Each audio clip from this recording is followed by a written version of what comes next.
2023년 새해를 시작하고 세 번째 주일입니다. 여러분, 연초에 각자 여러분의 마음속에 품은 소원들이 있으리라고 생각이 돼요. 순구영신 예배를 드리고 또 신년 새해 예배를 드리면서 올해는 이런 면에서 내가 작년보다 좀 나았으면 좋겠다, 그런 소원들, 또 그를 위해서 결심이나 다짐들이 있으리라고 생각이 됩니다. 한 해 한 해를 지나면서 후회가 없는 한 해가 있었겠습니까만, 그래도 그 중에 이런 면은 좀 내가 스스로 생각할 때 잘했다, 자기를 칭찬하고 싶은 그런 면도 없지는 않았을 거예요. 그래도 새해는 그보다 좀 더 성장하고 영적으로도 성숙하고 하나님 앞에 내 신앙 인격이 좀 더 성장하고 진보했으면 좋겠다, 그런 마음도 다 있지 않겠습니까? 여러분 어떻습니까? 3주 지났는데 아직 기억하고 계시나요? 혹 잊어버렸거나 굳은 결심으로 시작했을지라도 어떤 일 때문에 마음이 무너지고 낙심되고, 그래서 포기하자, 내가 올해라도 다를 게 있겠나, 혹시 낙심하고 포기하신 분이 있다고 하더라도 우리 마음 다시 잡고 새롭게 일어서서 새로운 다짐, 결심으로 출발했으면 좋겠습니다. 빌립보서의 말씀을 오늘하고 다음 주 한 2번 정도밖에 볼 기회가 없겠습니다만은 새벽에 계속해서 보고 있는 말씀인데, 이 빌립보서는 바울 사도가 로마의 감옥에서 보낸 서신입니다. 옥중 서신이라고 우리가 분류를 해요. 옥중 서신은 에베소서, 빌립보서, 골로새서, 빌레몬서, 이 네 바울의 서신을 옥중 서신이라고 얘기를 하거든요. 바울이 감옥에 있을 때 보낸 서신이기 때문에 그렇게 분류를 하는 겁니다. 빌립보 교회를 향해서 보낸 이 빌립보서도 그 중에 하나인데, 이 빌립보 교회는 바울이 아시아에서 복음을 전하다가 하나님께서 그를 이끌어 내셔서 유럽으로 처음으로 넘어가서 복음을 전한 곳이 빌립보입니다. 그리고 그 유럽에서 가장 먼저 세워진 교회가 빌립보 교회죠. 그런 면에서 본다 그러면 바울에게는 다른 교회도 다 마찬가지겠습니다만 유별나게 더 가슴에 남아있지 않았을까 하는 생각이 들어요. 빌립보서 1장에 보면은 바울 사도가 1장 2절부터 그 내용에 보면은 생각할 때마다 빌립보 교회인들을 생각할 때마다 감사하는 게 있고, 또 기도할 때마다 기쁨으로 기도한다는 그런 내용이 나와요. 그 이유는 그들이 나와 함께 이 복음에 함께 참여했을 뿐만 아니라 고난도 박해도 함께 참여하고 있기 때문에 생각할 때마다 감사하고 기도할 때마다 기쁨으로 기도한다는 거예요. 바울 사도의 마음속에는 이 빌립보 교회가 늘 마음에 남아있어요. 지금까지 모습을 봐도 충분히 바울에게는 감사하고 기쁘다는 겁니다. 그런데 그렇다고 하더라도 이 정도면 됐다 하고 거기서 멈추어서는 안 된다는 것이 바울의 마음입니다. 이거는 부모의 마음과 같아요. 여러분이 자녀들이 어릴 때는 아는 대로 기쁨이 되고 보기만 해도 감사하잖아요. 얘는 뭐가 이루지 않아도 그 존재 자체가 기쁨이고 감사하다. 이게 부모의 마음이에요. 그러나 지금 이 상태로 기쁘고 감사하다고 하더라도 여기서 너 멈췄으면 좋겠다, 그런 부모는 하나도 없죠. 지금도 충분히 기쁨이고 감사하지만 그래도 성장하기를 바라는 것이 이게 부모의 마음이듯이, 목회자 바울의 마음에는 그런 부모의 마음으로 지금도 잘하고 감사한 조건들이 많이 있지만 그래도 좀 더 성장해서 1장 11절에 보면은 하나님 아버지께 영광을 돌렸으면 좋겠고, 또 1장 27절에 보시면 1장 27절에 26절에 보시면은 그리스도 예수 안에서 너희 자랑이 더 풍성해졌으면 좋겠다, 그런 이야기를 합니다. 바울에게 있어서 사실 자랑은 상당히 조심스럽게 하는 말이에요. 그러나 하지 말라는 것은 아니거든요. 그런데 바울이 가지고 있는 생각이 있습니다. 우리가 자랑을 하더라도 그리스도 안에서 자랑하라는 것이 바울이 가지고 있는 생각이에요. 그래서 여기서도 그리스도 안에서 너희 자랑할 것이 풍성해졌으면 좋겠다. 그를 위해서 너희 신앙의 진보가 일어나고 믿음의 진보가 있었으면 좋겠다. 그렇게 지금 바울 사도가 아비된 마음으로, 목회자의 마음으로 빌립보 교인들을 향해서 지금 이야기하고 있는 거예요. 그런 의미에서 우리도 2023년 새해에 하나님 앞에 그리스도 안에서 자랑할 것들이 좀 많아지는 한 해가 됐으면 좋겠습니다. 여러분의 가정이나 개인적인 면에서나 교회에서나 우리가 그리스도 안에서 자랑할 것이 많겠다. 그랬으면 좋겠습니다. 그런 마음으로 바울 사도는 빌립보 교회 성도들이 신앙의 믿음의 진보를 이루었으면 좋겠다는 마음을 가지고 있습니다. 어디까지? 그래서 빌립보서의 1장 27절에 보면, 그게 저는 빌립보서 전체의 주제 성경 구절이라고 제가 생각하고 있는데, 1장 27절에 이런 말씀이 있습니다. 그리스도의 복음에 합당하게 생활하라. 이게 신앙의 진보의 수준입니다. 여기까지 그리스도의 복음에 합당하게 생활하라. 사실 우리가 하나님의 백성이라고 하고 하나님 나라 백성이라고 하면 하나님 나라 백성으로서 살아가야 될 삶의 방식이 있습니다. 그게 복음에 합당하게 생활하는 것인데, 뒤로 조금 넘어가 보면 2장 15절에 이런 이야기를 해요. 너희가 흠이 없고 후순전하여서 어그러지고 거스리는 세대 가운데서 하나님의 흠없는 자녀로 세상 가운데서 빛들로 나타났으면 좋겠다. 이게 복음에 합당하게 살아가는 삶. 우리가 이 땅을 살고 있지만 하나님의 백성으로 하늘나라 방식으로 이 땅을 살아가는 것, 이게 복음에 합당하게 살아가는 거죠.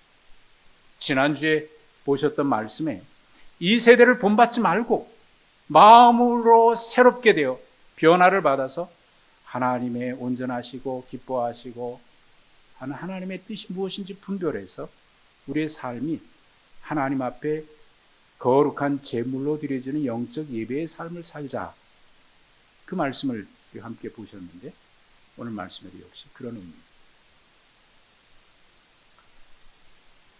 그런 의미에서 바울 사도는 너희가 그렇게 하라고 권면만 하는 게 아니고 지시만 하는 게 아니고 본인도 그리스도를 본받는 자가 되기를 힘썼습니다. 그래서 오늘 본문 11절 뒤에 바로 넘어가면 3장으로 가보시면 바울 사도가 3장 17절에 이런 이야기를 하거든요. 너희는 나를 본받는 자가 됐으면 좋겠다. 바울 사도가 추구하고 있는 것은 주님을 본받는 삶입니다. 그것처럼 너희도 나를 본받는 자가 되라. 신앙의 본을 보이고. 사실 지금 바울은 감옥에 갇혀 있어서 언제 죽을는지 알지 못하는 그런 상황에 처해 있습니다. 그런 가운데서도 그가 바라는 것이 있는데 1장 20절에 보면은 내가 죽어서 주님께 가고 싶은 마음이 있어요. 그것이 자기가 바라는 것이라고 얘기합니다. 소원이죠. 한 인간으로서 바라는 소원입니다. 그런데 이 소원 너머에 해야 될 사명이 있어요. 내가 하고 싶은 일과 해야 되는 사명 사이에서 갈등하고 있습니다. 그는 이제 하나님이 부르셔서 이제 편안히 고생하지 않고 하나님 품에 안겼으면 좋겠다고 하는 그런 소원이 있지만 그러나 너희를 위해서 너희에게 유익이 된다고 하면 내가 너희와 함께 더 있었으면 좋겠다. 그렇게 해서 너희의 자랑이 그리스도 안에서 자랑이 풍성해졌으면 좋겠다. 그래서 내가 있든지 없든지 너희가 구원이 더 성장해서 구원에 이르렀으면 좋겠다. 여러분 이런 말 아십니까? 부모된 자의 가장 어리석은 것은 자식이 부모의 자랑되게 만들고자 하는 것이고, 부모된 자들의 가장 지혜로운 것은 자신이 자식에게 자랑이 되게 하는 삶이다. 무슨 얘기인지 이해가 되셨습니까? 아이에게 부모의 만족을 위해서 내가 자랑하고 싶어서 너 이렇게 했으면 좋겠다 자꾸 강요하는 삶이 아니라 자식에게 부모가 자랑이 되는 삶. 그래서 자식이 생각할 때 아 그래 우리 부모님이 참 자랑스러워. 나도 그렇게 살고 싶어. 본을 보이라는 거죠. 상당히 무게감이 있는 그런 이야기입니다. 바울 사도도 그런 마음으로 주님을 닮고 너희도 나와 함께 주님을 닮자. 나를 닮으라고 하는 것에 초점이 있지 않고 강조점이 있지 않고 함께 주님을 닮아가자.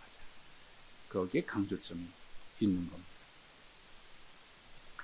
앞서도 말씀드렸습니다만 빌립보 교회는 바울이 생각할 때 감사하고 기뻐할 만큼 신앙적으로 그래도 모범이 되는 그런 모습이 있습니다.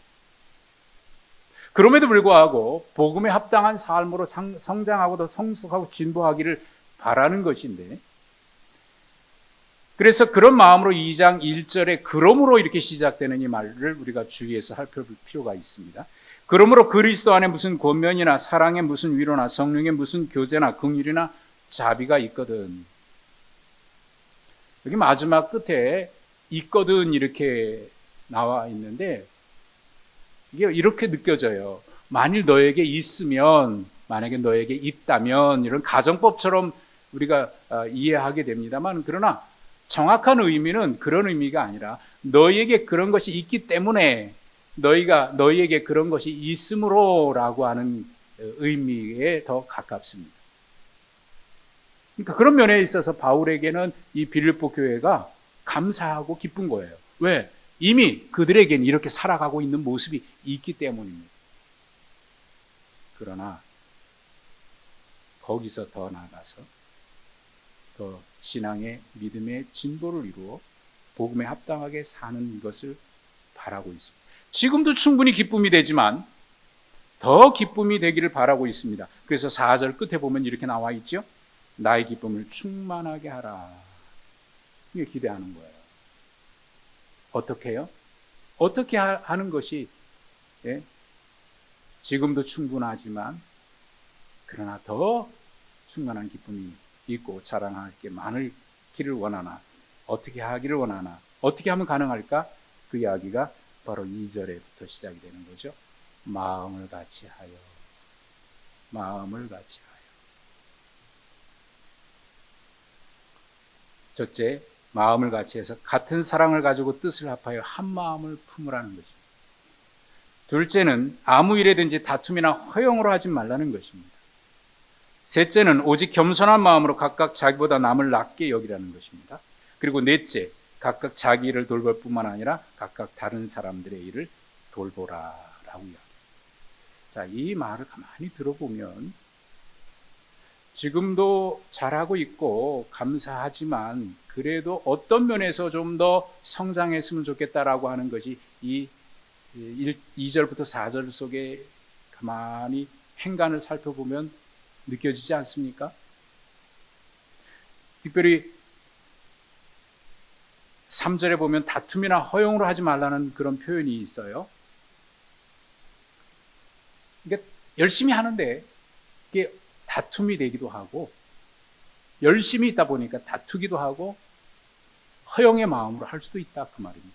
아니 실제로 그런 일이 있었는데 바울 사도가 감옥에 갇힌 일로 인해서 두 부류로 나타나는 모습이 있었는데, 하나는 1장 15절에 보십시오.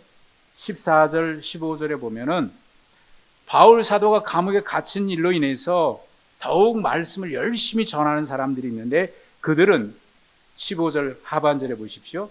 착한 뜻으로 전파했다. 그래, 바울이 저렇게 고생하는데 우리도 힘을 보탭시다. 그런 마음이겠죠? 순수한 마음. 그런데 그렇지 않은 사람도 있었던 거예요.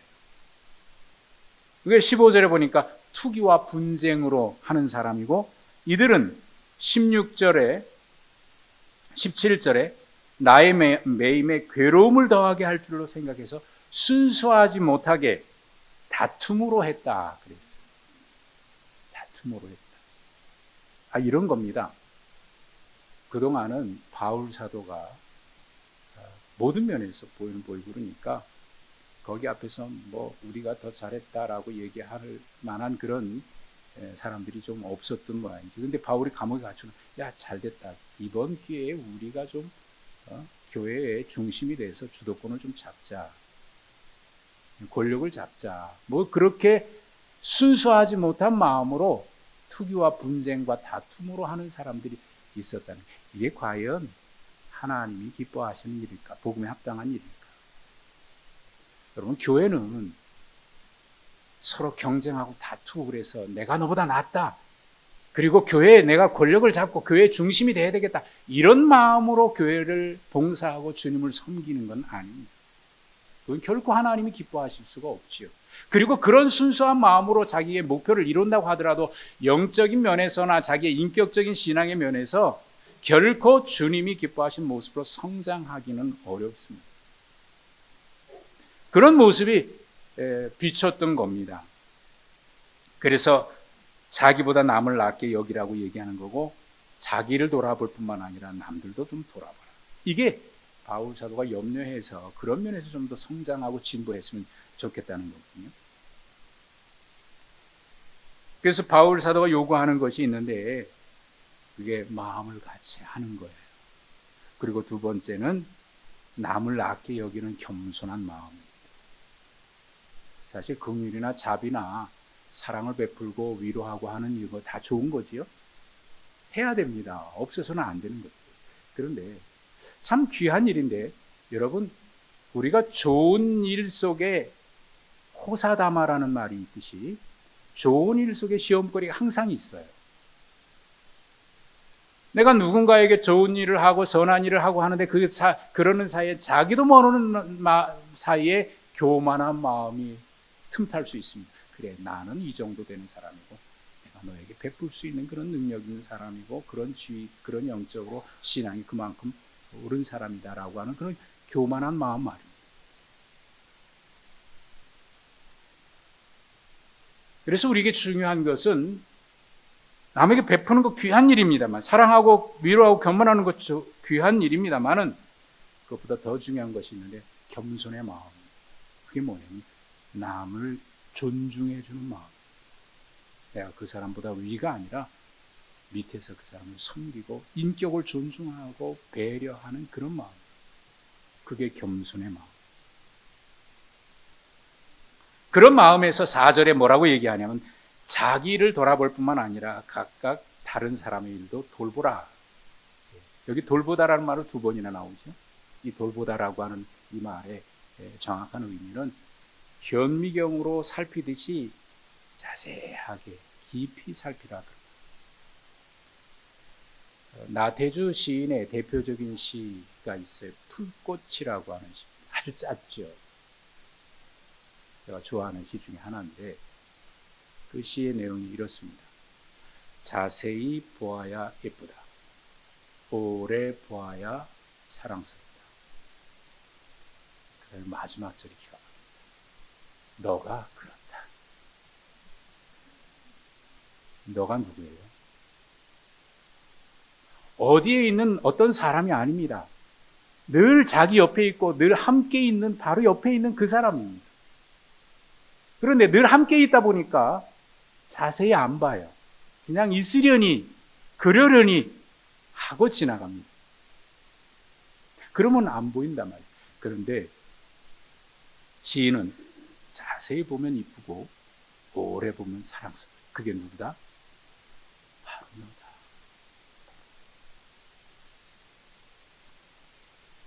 그게 바로 옆에 있는 사람들이라. 자세히 보십시오. 한번 옆에.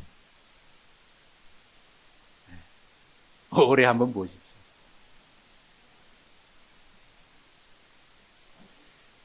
옆에 있으니까, 항상 있으니까 자세히 보지 않습니다. 그냥 있으려니 그러니까 안 보여요. 사실 믿음은요, 우리의 시선이 달라지는 거예요. 바울 사도는 그런 이야기를 했습니다. 눈에 보이는 것만 보지 말고 보이지 않으나 영원한 것을 보는 게 우리의 믿음의 눈이다. 우리 눈은 보는 것, 경험한 것으로 끝나지 않습니까? 그러나 영성은 그것을 보고 끝나지 않고 그 너머에 보이지 않는 세상을 보는 것이고 보이지 않는 영원한 것을 볼 수 있는 게 이게 믿음의 눈입니다. 그 눈이 열려지는 게 우리는 이런 표현하죠. 영안이 열린다. 자세히 보면 보여요. 오래 보면은 사랑스러워요. 그게 다른 누구가 아니고 TV에 나오는 멋진 남녀 탤런트가 아니고 바로 옆에 있는 그 사람. 그게 사랑스럽고 아름다워. 근데 몰랐지요. 못 봤지요.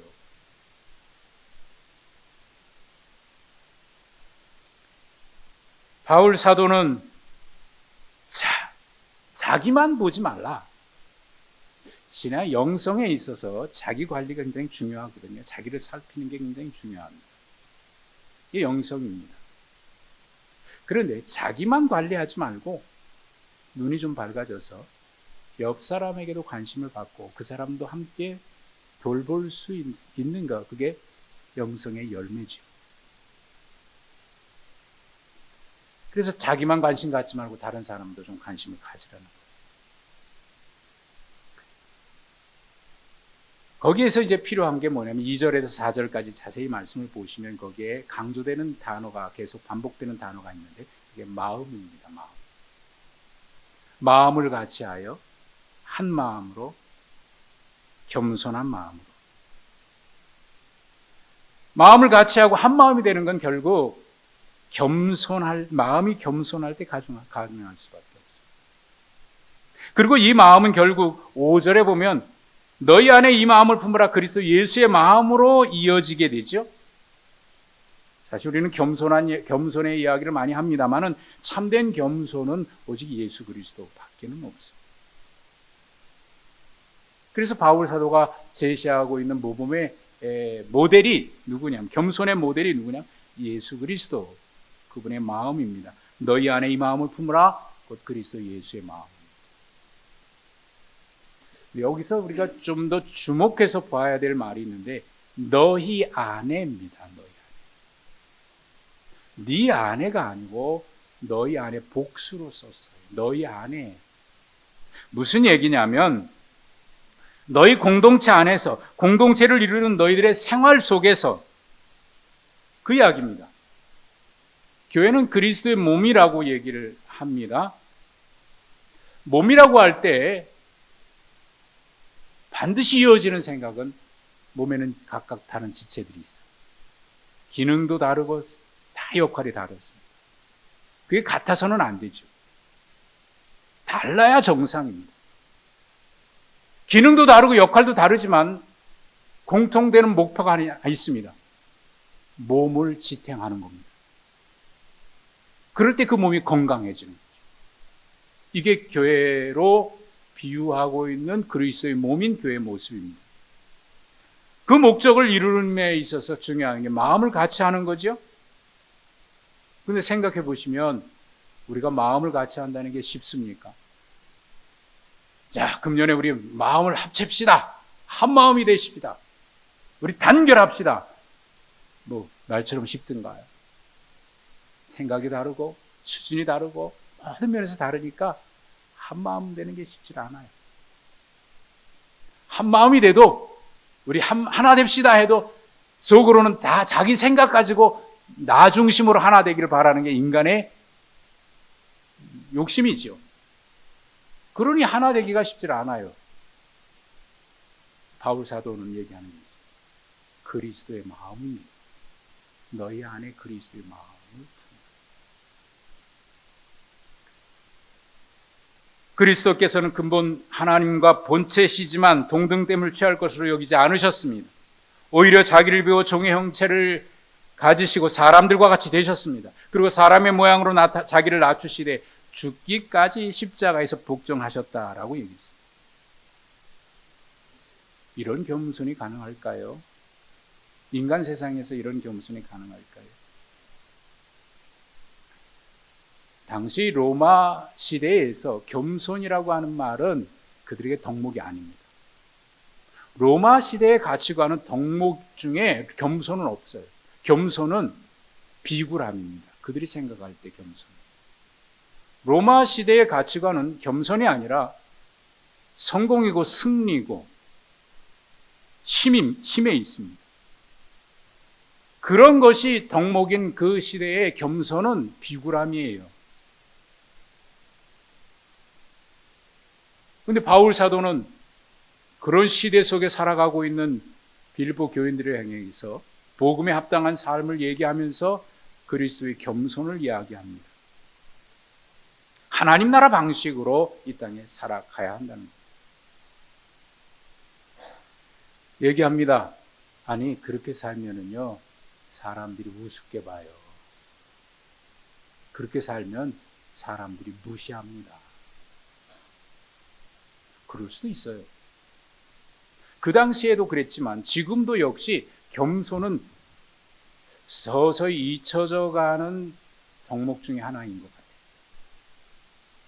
자랑하고 드러내고 요즘 점점 이 시대에 가만히 보십시오. 겸손이 덕목으로 치든가요? 예전에는 그런 게 있었어요. 너 겸손해야 돼, 겸손해야 돼. 근데 요즘에는 겸손하란 말이 아니에요. 자기 PR 되고 자기 자랑해야 되고. 네. 그런 시대에 이 시대의 가치관을 거스려 살아가는 게 하늘나라 방식인데 복음에 합당한 삶인데 주님이 그렇게 사셨고 우리도 그렇게 하라고 말씀합니다. 거기서 본받으라고 하는 것 중에 두 가지 중요한 사실을 얘기했는데 예수 그리스도는 하나님과 동등됨을 취하지 않았다. 여기 취하다는 말이요 뭐냐면 빼앗고 착취하는 걸 말해요. 아담이 인간의 그 에덴 동산에 타락했을 때 하나님의 영광을 빼앗으려고 그랬습니다. 사탄이 속삭이는 게 그겁니다. 너 이거 먹으면 네가 하나님처럼 돼. 하나님의 영광에 네가 이룰 수 있어. 이 하나님의 영광, 하나님의 지위를 인간이 끊임없이 내 힘으로 능력으로 그 자리에 올라가라고 하는 겁니다. 하나님의 영광을 빼앗으려고 하는 겁니다.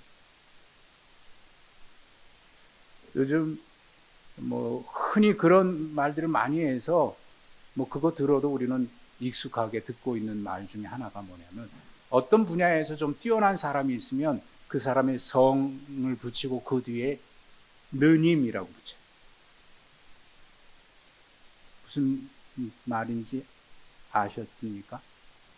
네. 그 사람이 김씨라 그러면 김느님. 성은 그 사람이고 뒤에는 하나님이라고. 그래서 모든 분야의 느님이름아. 그렇다고 해서 그 하나님처럼 됐다는 얘기는 아니지만은 인간은 끊임없이 하나님의 영광을 내가 빼앗고 싶어. 어떤 면에서 잘한다 그러면 거기까지 세워주기를 바랍니다. 그러나 예수님은 동등됨을 취할 것으로 여기지 아니하고 포기하셨다. 두 번째, 바울이 강조하고 있는 주님의 마음, 죽기까지 복종하셨다. 여기 죽기까지 복종하셨다는 말은요, 죽음의 자리에 이르러서까지도 복종하셨다. 예수님이 십자가 지시기 전에 겟세마네 동산에서 하셨습니다. 아버지여, 할 수만 있거든 이 잔을 지나가게 하옵소서. 그러나 나의 원대로 마시옵고 아버지의 뜻대로 되기를 원합니다. 여러분, 우리는 기도할 때 내 소원, 내 뜻대로 이루어지는 거 얼마나 많이 기도합니까? 그러나 그걸 내려놓고 하나님의 뜻이 이루어지기를 기도한다는 것이 쉬운 거 아닙니다. 그러므로 기도는 끊임없이 나의 소원을 내려놓고 하나님의 뜻을 받아들이겠다고 하는 자기와의 싸움이기도 합니다. 영적 투쟁이죠. 하나님의 뜻에 복종하기 위한 싸움입니다. 때로는 하나님이 계신지 안 계신지 안 느껴질 정도로 어려울 때도 있습니다. 예수님이 십자가 지셨을 때 나의 아버지 나의 하나님 어찌하여 나를 버리셨나이까?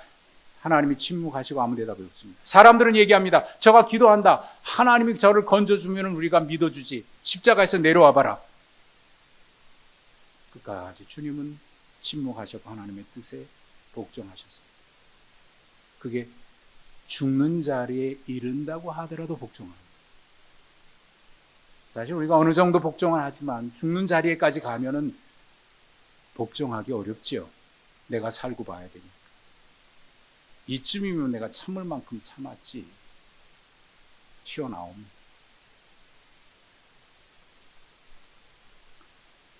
하나님의 역사는, 하나님의 개입은 언제 이루어집니까? 바로 그 순간 모두가 하나님이 없다고 생각하고, 야, 봐라, 하나님이 저를 구원하지 않잖아. 모두가 그렇게 하는 그 순간, 그럼에도 불구하고 주님은 끝까지 죽음의 그 순간까지 복종하셨죠. 그때 하나님의 역사가 나타났습니다. 아브라함이 이삭을 바칠 때 하나님께서 언제 개입하셨습니까? 아들 데리고 그 산에 올라갈 때 개입하셨을까요? 그 아들을 묶을 때, 제단에 묶을 때 개입하셨습니까? 칼을 넣어 내려 치려고 하는 그 순간에 개입하셨습니까? 아니, 죽이려고 하는 그 순간, 아니 죽이려고 했지요. 그 순간에 개입. 이제야 네가 나를 사랑하는 줄을 알겠노라. 하나님의 개입은 바로 그 순간, 죽음의 자리에 이르기까지, 내 자존심이 무너지고 내가 죽어지고 고난이 닥쳐오는 그 순간, 죽음의 순간에 이르는 그때까지도 복종하는 게 이게 주님의 복종입니다.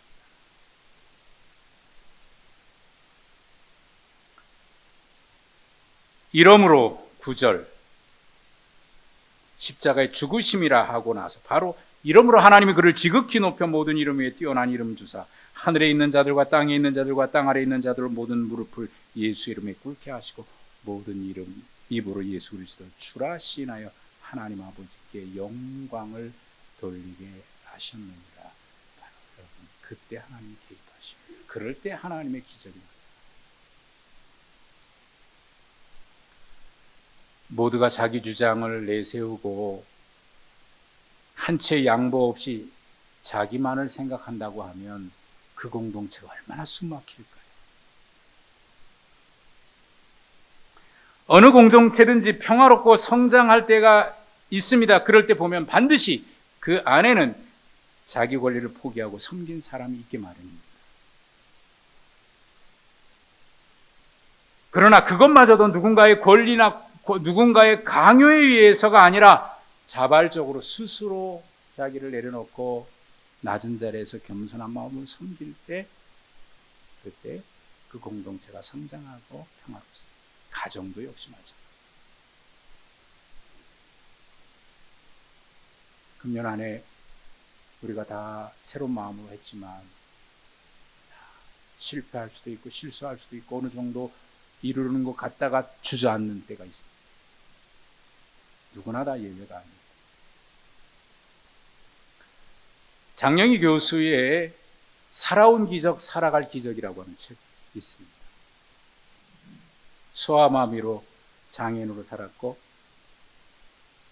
계속 전이되는 암투병으로 고통 속에 있었던 분입니다. 그런데 그분은 매일같이 기적을 경험한다, 그런 이야기를 해요. 참 이해하기 어려운 말입니다. 매일이 기적이라고 얘기합니다. 그분의 책 가운데 이런 이야기가 있습니다. 괜찮아. 난 지금도 이 말을 들으면 가슴이 찡해진다. 2002년 월드컵 4강에서 독일에 졌을 때 관중들은 한 목소리로 선수들에게 얘기했습니다. 괜찮아, 괜찮아, 괜찮아. 혼자 남아 문제를 풀다가 골든벨 앞에서 골든벨을 울리지 못하고 마지막 한 문제에서 틀려서 실패했을 때 아이들이 몰려와서 끌어안으면서 얘기합니다. 괜찮아, 괜찮아. 그럴 때 저도 왠지 모르게 가슴이 찡해지고 콧등이 시큰해지는 거예요. 최선을 다했는데 이루지 못합니다. 넘어집니다. 실패합니다. 그럴 때 괜찮아. 사실 우리가 주님 앞에 그런 사랑을 준 거 아닙니까? 허물과 죄로 심판받아도 마땅한데 괜찮아. 내가 너를 사랑했어. 내가 너를 사랑했어.